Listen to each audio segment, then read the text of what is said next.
오늘 바울은 고린도 교회 성도들에게 이야기하는 겁니다. 속상한 마음, 안타까운 마음을 가지고 여러분들이 도대체 어떤 사람입니까? 여러분이 누구인지를 좀 생각해 보세요. 여러분들은 하나님의 뭐 받은 사람? 부름 받은 사람입니다. 부름 받은 사람. 이 사실을 기억하면 지금처럼 살 수가 없죠. 지금처럼 어떻게 삽니까?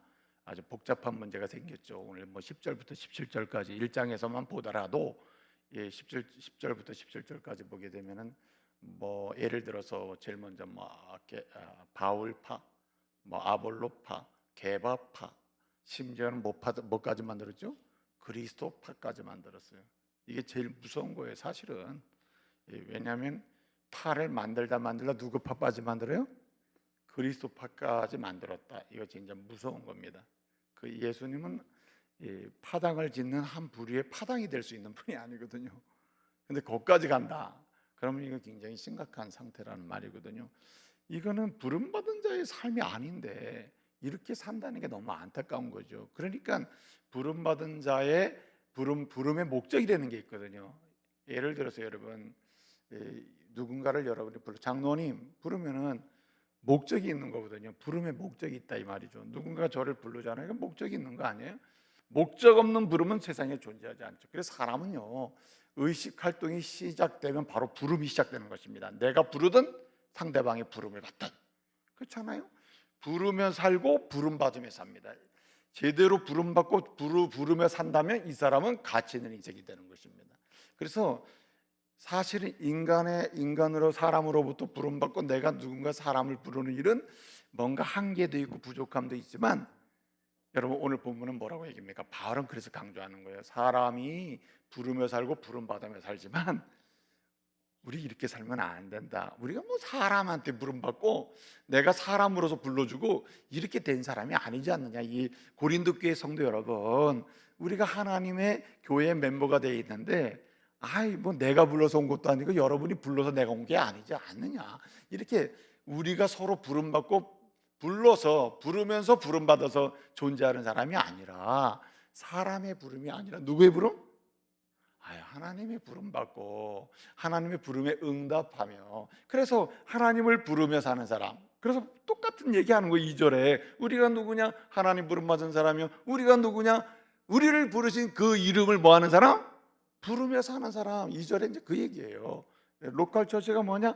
날 부르신 그분을 부르며 사는 사람들. 예? 우리가 우주적 교회가 뭐냐? 주님이 부르신 사람들이에요. 주의 부름이 있을 때 그게 중요한 은혜이고, 그 부르신 하나님께 다시 응답하며 부르는 게 또 영광의 삶을 사는 과정이 된다 이 말이죠. 그러므로 여러분, 부르심을 받은 자로서 주님을 진실로 부르고, 이게 교회입니다. 로컬 처치, 지역 교회의 어떤 책임 있는 하나님의 사람으로 사는 삶은 어떤 삶이냐 이 말이죠. 어떻게 살아야 되느냐는 거죠.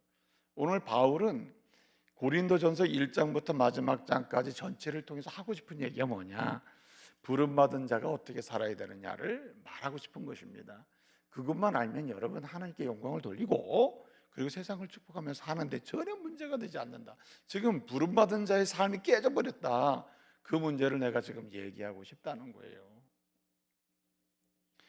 여러분, 제가 계속해서 말씀을 드립니다만, 하나님의 부르심이란 뭡니까? 하나님의 부르심이란 무엇입니까? 하나님의 부르심이란 그리스도의 십자가의 사역을 통해서, 그리스도의 십자가 사역 있잖아요. 그리스도의 십자가 사역, 그리스도께서 이루신 십자가 사역이 있거든요. 이게 복음인데, 하나님의 부르심이란 뭐냐? 하나님께서 그리스도를 통하여 이루신 십자가의 사역을 통하여 그 사역을, 그 복음이죠. 그 복음을 믿게 함으로써 어떻게 합니까? 하나님이 주시는 은혜의 부여함을 누리도록 초청하는 거예요. 이게 다 주도권이 누구한테 있죠? 하나님께 있는 것입니다. 하나님이 준비하십니다. 뭘 준비하셨습니까? 그의 독생자 예수 그리스도를 통한 십자가의 사역, 그 복음을 준비하신 거예요. 예? 구원 사역이죠. 구원 사역을 준비하셨습니다. 그리고 어떻게 합니까? 이 구원 사역을 뭐하게 하셔요? 믿음으로 수납하게 하심으로써 이 믿음으로 이것을 받게 하고 영접하게 해요. 그렇게 함으로써 뭘 하게 합니까? 구원을 받을 뿐만 아니라 구원을 받은 사람으로서 은혜를 누리며 살게 하십니다. 이 누리며 살도록 뭐 하는 거예요? 초청하는 거예요. 초청. 하나님의 초청이에요.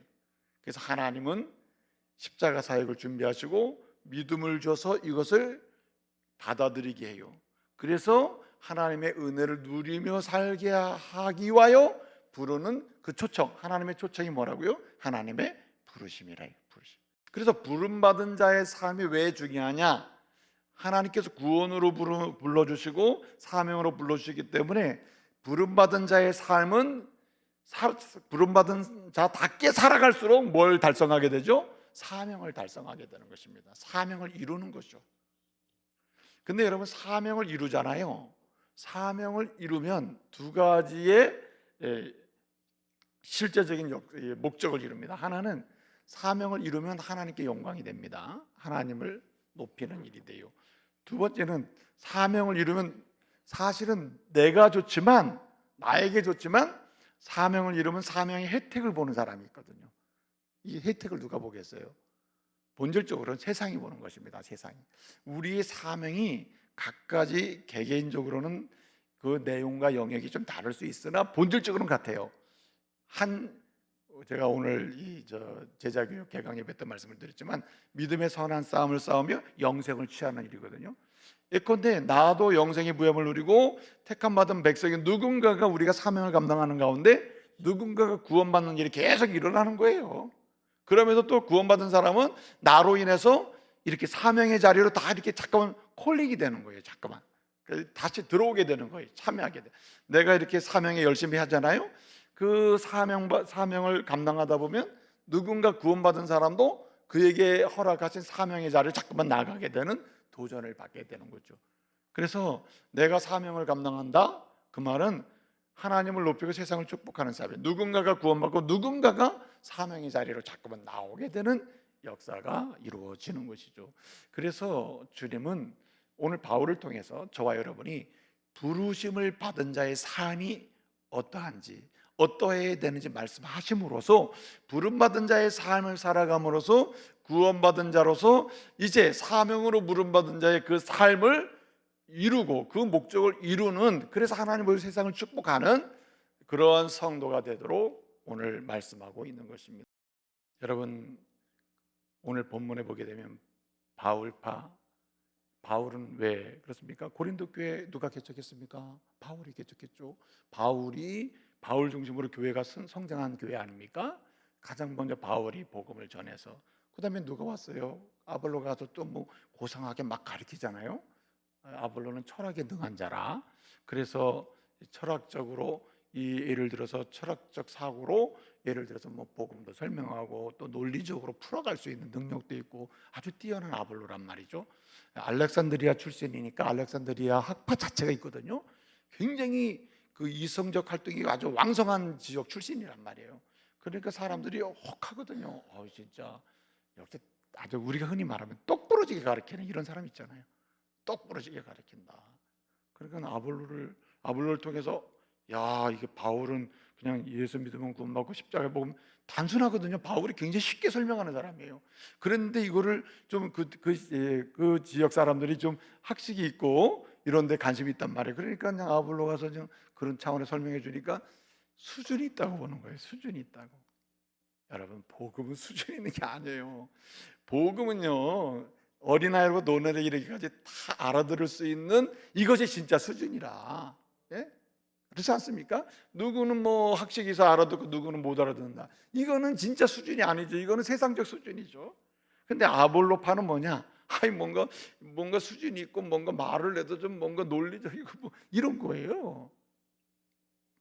개바파가 생겼습니다. 나는 아볼로도 아니야. 나는 말하자면은 나는 나는 바울도 아니야. 그래도 베드로지. 베드로가 예수님과 제일 가까이 지낸 사람 아니야? 그러니까 나는 베드로를 추종할 거야. 예? 베드로를 따라가는 사람이야. 그러니까 여러분 나중에 뭐가 나옵니까? 아니야. 뭐 바울도 아니고 우린 바울 따르는 사람도 우리 인정 안 해. 너 아볼로 따르는 사람도 인정 안 해. 계보 따르는 사람도 인정 안 해. 우리는 진짜 우리가 진짜야. 우리는 예수 따르는 사람이야. 여기 말은 맞는 것처럼 보여도 또 하나의 분파를 만든 겁니다. 분파. 그러면 뭐 바울을 믿는 바울파라는 사람들은 예수를 부인하는 사람인가요? 아니죠. 뭐 개발을 따르는 사람도 그러면 예수 부인하는 사람이에요? 그건 아니잖아요. 그런데 다 잘라내고 우리만 그리스도를 믿는다. 이거 얼마나 문제가 되는 겁니까? 자, 여기에 문제가 있는 거예요. 자, 여러분 왜 이런 일이 생깁니까? 중심을 잃었기 때문이죠. 중심을 잃었기 때문에. 중심을 잃으니까 중심을 잡아줄 만한 사람을 찾는 거예요. 그러니까 어떻습니까? 아유, 개뿔인 바울, 우리는 개바, 우리는 아볼로, 이렇게 사람을 중심에 놓기 시작하는 것입니다. 여러분 믿음 생활하면서 예를 들어서 뭐 A라는 분을 통해서 교회에 전도를 받았다. 전도를 A를 통해 받았어도 A가 당신의 신앙의 중심이 돼서는 안 돼요. 훌륭한 전도자는 결국 누구를 중심으로 삼도록 안내주죠? 예수 그리스도를 중심에 삼도록 안내주는 거죠. 복음이 예수 그리스도 아닙니까? 그래서 그리스도를 중심으로 그 삶의 자리를 끌어갈 수 있도록 하는 거예요. 그래서 그리스도 안에 연합하고 일치하는 삶, 일치, 연합, 하나됨, 이것이 부르심을 받은 자의 기본적 삶이라는 거예요. 그래서 감사하면 용납하게 되고, 감사하게 되면 모든 게 나도 다 은혜로 인한 감사니까 누구를 뭘 어떻게 뭐 비난하거나 뭔가 비판하거나 뭔가 뭐 이렇게 할 수 있는 여력이 없는 거죠. 그럴 공간이 안 생기는 거예요. 그러니까 어떡합니까? 우리는 구원 난리와 십자가에 죽으시고 부활하신 그리스도 그분으로 인하여 뭐 하는 겁니까? 그분으로 인해서 우리가 여기 모였으며 이렇게 형제가 되었으며 자매가 되었으며 우리가 한 가족이 되었고 하나님 나라 백성이 됐다고 하는 이 고백으로 계속 나가야 되는 거죠. 그래서 여러분, 이 하나님께서 제일 싫어하시면서 동시에 책망하시는 게 뭐냐면 파당을 만드는 것입니다. 파당. 여러분, 이스라엘 백성들이 출애굽했을 때 금송아지를 만들죠. 금송아지 만드는 순간에 파당이 생기는 거예요. 뭐가 생기는 겁니까? 파가 생기는. 이게 하나님 말씀으로 가느냐, 눈에 보이는 금송아지로 가느냐, 이게 바로 율법으로 나눠지는 거거든요.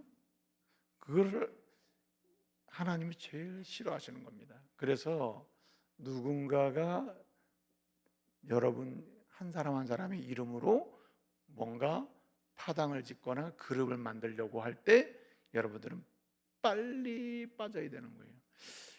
저는 요즘에 이제 새로운 경험을 하는데, 제가 카톡을 안 했어요. 근데 이제 총회 일을 하고 이제 뭐 세계 선교 일을 하다 보니까 요즘에 다 카톡으로 보내는 거예요. 그래서 이제 그 일하시는 분이 나한테만 계속 문자로 하니까, 김 목사님 카톡을 하면 안 되겠습니까? 카톡 하면 안 되겠습니까? 그냥 알고 보니까 나만 문자를 하고 있는 거예요. 그래서 안 되겠다. 그래서 이제 카톡을 하기 시작했는데, 어떻게 잘못하는 바람에 제 핸드폰에 있는 연락처가 다 어떻게 이게 떠버렸는지.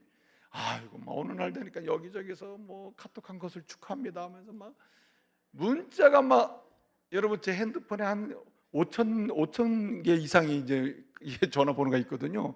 5, 6천 개 된단 말이에요. 우리 교회 성도들 다 거기 있으니까. 네? 그런데 너무 갑자기 힘들어진 거예요. 응답하려니 엄두가 안 나고. 모르겠다, 나는 몰라. 그리고 이제 안 하고 있거든요. 그러니까 여러분 기대하지 마세요. 괜히 카톡에 보내서 축하합니다 하지도 마시고, 예? 제가 보낼 일이 있으면 다 알아서 보낼 테니까. 그래서 이제 중요한 거는 뭐냐면, 이제 제가 보니까 뭐 건데 뭐 총회 무슨 정책위원회에서 이제 카톡 방이라는 게 있어요. 카톡 방을 만들고, 또 무슨 GMS 선교회 무슨 위원회 방을 또 만드는데, 이렇게 방을 만들고 초대를 한단 말이에요. 근데 어느 틈에가 나는 안 들어가도 돼야 되는데 자꾸만 초대를 해서 그 방에 막 집어넣는 거예요. 그런데 내가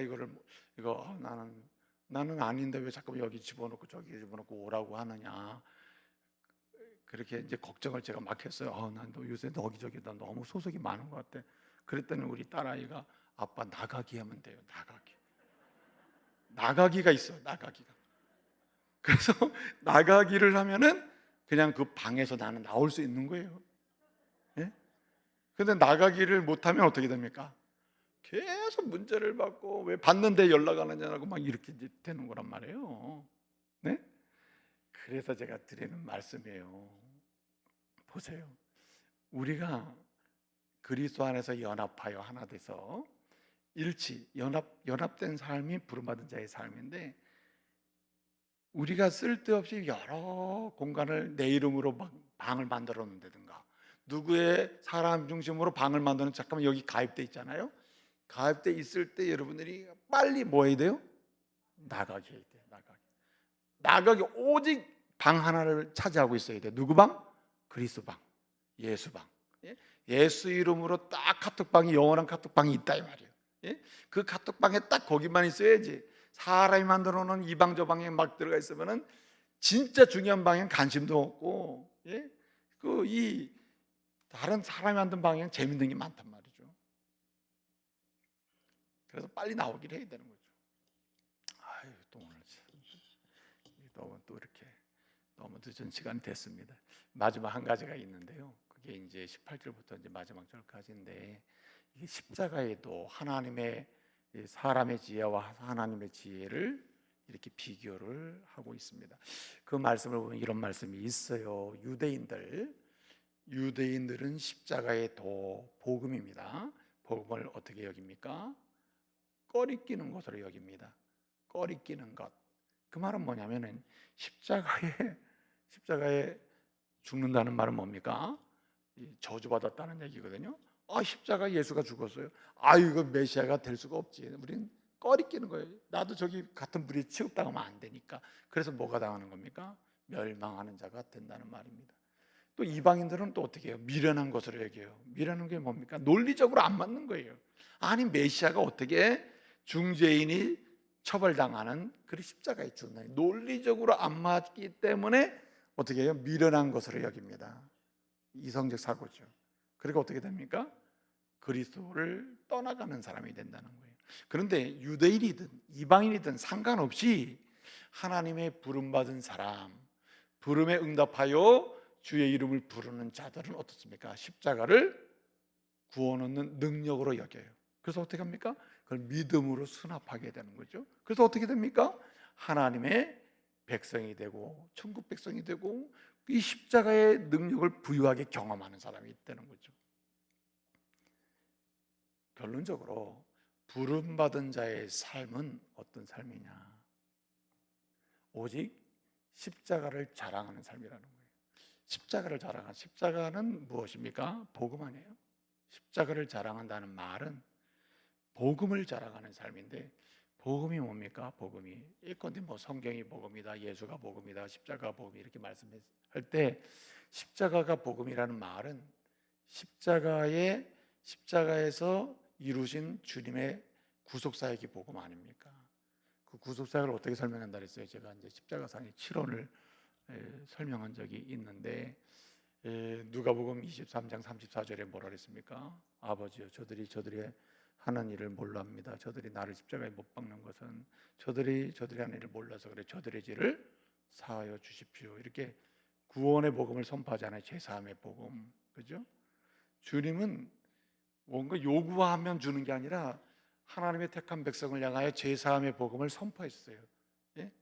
주님은 뭐 하시는 분? 죄를 사하시는 분이에요. 그리고 여러분, 그 다음에 뭡니까? 누가복음 23장 43절을 보게 되면 뭐라고 했습니까? 34절에서는 이렇게 제사함의 복음을 선포했자면 43절에서 뭐라고 얘기합니까? 이 초점이 뭐예요? 초점은 이런 거죠. 바로 이 제사함의 복음, 구원의 복음이죠. 예컨대 양쪽에 있는 강도 중에 한 강도가 나를 긍휼히 여기십시오 했을 때, 제사함의 그 복음이 선포된 것을 뭐예요? 나도 그 복음을 믿습니다. 당신이 주권적으로 죄를 용서해 주는 그 십자가에 선포된 복음을 나도 믿습니다. 믿음으로 용납하면서 받아들이면서 나도 믿사오니 나를 긍휼히 여기십시오라고 할 때 뭐가 임하게 되죠? 구원이 임하게 되죠. 구원의 복음. 그래서 내가 오늘 밤 나와 함께 낙원에 있으리 구원의 복음이 선포되고, 그 다음에 어떻게 됩니까? 구원의 복음이 선포돼서 이렇게 하나님의 구원을 누리는 사람은 새로운 가족관계가 형성된다. 세상에서 맛볼 수 없는 새로운 형제가 생기고 자매가 생기고 새로운 영적 어머니 아버지가 다 이렇게 영적인 가족이 생긴다. 그래서 요한복음 19장 26절 27절에 뭐라고 했습니까? 보라 내 어머니라, 보라 내 아들이라. 전혀 이 요한하고 말이죠, 그 예수님의 육신의 어머니 마리아하고는 전혀 사실은 어머니 아들이라 할 수 있는 관계가 아니잖아요. 그런데 여러분, 내 어머니야, 내 아들이야, 새로운 가족관계를 형성해 주는 겁니다. 이거는 어디 안에서 가는 겁니까? 복음 안에서 가는 거예요. 복음 안에서 우리는 한 형제가 된다. 우리의 부모님처럼 우리의 형제처럼 대하게 되는 거죠. 사랑의 복음이라. 사랑의 복음. 이는 새로운 사랑의 관계가 형성된다. 여러분, 마태복음 27장 43절을 보면 뭐라고 얘기합니까? 주님이 말씀하죠. 엘렐리 라마 사박다니 왜 나를 버리십니까? 이것은 왜 주님이 버림받았다 그랬죠? 버림받은 이유가 뭡니까? 버림받은 이유는 바로 죄를 짊어지시기 때문에 버림받는다. 죄를 짊어지시기 때문에.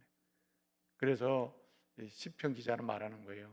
주님 왜 제 십자가에서 왜 버리셨나이까 물을 때 몰라서 묻는 게 아니고 내가 압니다. 내가 세상 짐을, 죄의 짐을 졌기 때문에. 죄는 사망이거든요. 그러니까 주님이 버리시는 겁니다. 우리 죄의 짐을 지셨기 때문에. 그래서 자유의 복음입니다. 주님이 우리의 죄를 짊어지심으로 죄로부터 나자유 얻었네. 자유의 복음을 주신다. 그 다음에 여러분 다섯 번째로 보면은 뭐라고 얘기합니까? 주님께서 말씀하시잖아요.